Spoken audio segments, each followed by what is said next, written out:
उपनिषदे नेमकी कोणत्या काळात रचली गेली हे निश्चित सांगता येणार नाही, पण हे संवाद काही हजार वर्षांपूर्वी झाले आहेत हे निश्चित. कठोपनिषदातील नचिकेत्याची कथा आपल्याला माहीत आहे का? पिता वाजश्रवस यज्ञामध्ये म्हाताऱ्या दूध न देणाऱ्या गायी दान देतो. तेव्हा पित्याची चूक झाली असल्याचे नचिकेत्याला जाणवते. पित्याला तो तसे सांगतो, तुमच्याकडे सर्वोत्तम असेल ते तुम्ही दान म्हणून द्यायचे असते. जे तुमच्या उपयोगाचे नाही ते दान म्हणून देणे चुकीचे आहे. हे ऐकल्यावर पित्याला राग येतो. तू माझा मुलगा आहेस, हीच माझ्याकडची सर्वोत्तम संपत्ती आहे, मी तुला यमाला दान देतो असे पिता म्हणतो. नचिकेता उठून यमाकडे निघून जातो. नचिकेताचे तेज बुद्धिमत्ता पाहून यम त्याला 3 वर माग असे सांगतो. तिसरा वर मागताना मृत्यू म्हणजे काय, मृत्यूनंतर जीव कुठे जातो, त्याचे पुढे काय होते या प्रश्नांची उत्तरे मला दे अशी मागणी नचिकेता करतो. यम म्हणतो, हे सोडून दुसरे काहीही माग.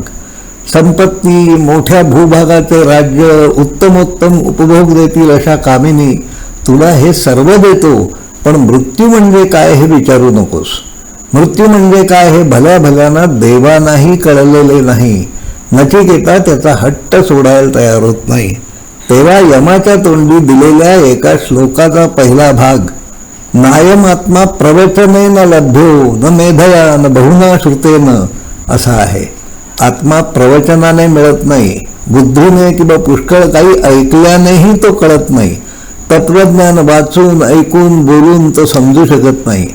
तुमची एकाग्रता, आकलन क्षमता, पात्रता वाढवा, नंतरच त्याचे ज्ञान तुम्हाला होईल. कठोपनिषदात आणखी बरेच काही भारूड ऐकविण्यात आले आहे. विज्ञान तंत्रज्ञानाच्या युगातील माणसांना कालबाह्य झालेला तपशील नको असतो. नचिकेताने विचारलेला प्रश्न महत्त्वाचा आहे. त्याविषयी उपनिषद काय सांगते याचा गाभा माणसांना हवा आहे. कोणताही विषय समजून घ्यायचा असेल तर त्यासाठी तुमचा अभ्यास असावा लागतो. तपश्चर्येची उत्तम बैठक असावी लागते. जाणून घेण्याची फक्त तीव्र इच्छा पुरेशी नसते, त्यासाठी दीर्घकाळपर्यंत साधना करायला हवी. तुमची समज उत्तम असायला हवी. कठोपनिषदात मृत्यू हा शब्द वापरण्यात आला आहे. ब्रह्म, आत्मा, मन म्हणजे नेमके तेच आहे, ज्याच्यापासून साऱ्याची उत्पत्ती विनाश होत असतो, ज्याच्यामुळे जीवनाचे व्यवहार चालू राहतात. ते समजून घेण्याचा पहिला टप्पा म्हणजे स्वतःच्या मनाला जाणून घेणे हा होय. माझ्यासारख्या सामान्य माणसाला हे सारे ब्रह्मज्ञान कळणार नाही, पण जेवढे कळू शकेल तेवढे जाणून घेण्याची इच्छा मात्र निश्चित आहे. वय वाढल्यावर जीवनात सामान्यपणे जे करणे अपेक्षित असते ते साधल्यावर माणसांनी वानप्रस्थाश्रम घ्यावा, म्हणजे संसाराचे विषय डोक्यातून काढून टाकावे. मूलभूत प्रश्नांच्या चिंतनावर लक्ष केंद्रित करावे. म्हणून जाणकारांनी पूर्वी 4 आश्रमांची प्रथा सुचविली. अरण्यात जाऊन करण्याच्या चिंतनासाठी अरण्यके लिहिली गेली. आता सरासरी वयोमान वाढलेले आहे. वैद्यकीय सुविधांमुळे अनेकांची प्रकृतीही उत्तम असते.